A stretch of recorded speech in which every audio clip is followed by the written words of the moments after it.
a scenic corner of County Galway is Connemara, an area known for its savage beauty.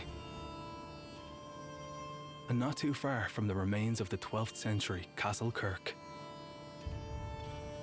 With its soaring peaks and sprawling bogs, Connemara's rugged landscape has long been a source of inspiration. My name is Joe Hogan. I'm a basket maker and I live in Connemara, Ireland. For Joe and his wife Dolores, it was their love of this land that first drew them here more than 40 years ago. Well, I think the landscape, from me, speaks for itself. It's a very beautiful place. We were both interested in gardening and plants and growing some of our own food. They also grow and harvest the willow Joe needs to create artistic and traditional Irish baskets. I was drawn to basket making because of the willow, by a desire to forge a slightly deeper connection with the natural world. Rows of willow line Joe's driveway, where they dry and harden for up to a year. Today, Joe will use some of his willow to make a traditional basket known as a skib.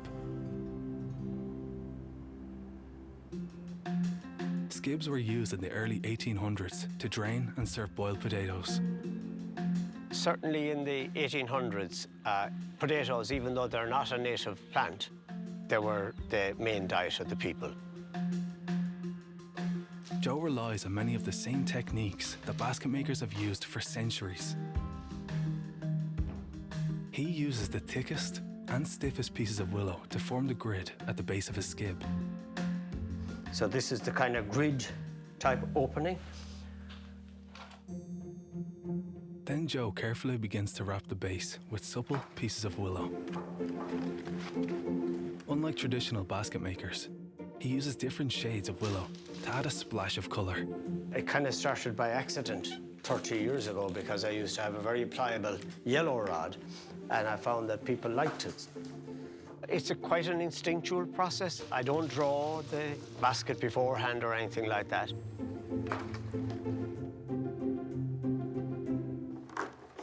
Next, Joe adds long rods that will help shape the walls of the skib. Once he turns the rods upright, a simple hoop will keep them in place.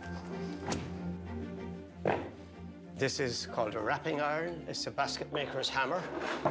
And I now need to use it to just ensure that all my uprights are in tight and close so that there won't be any air holes between the sides and the base. But his greatest tools are his hands.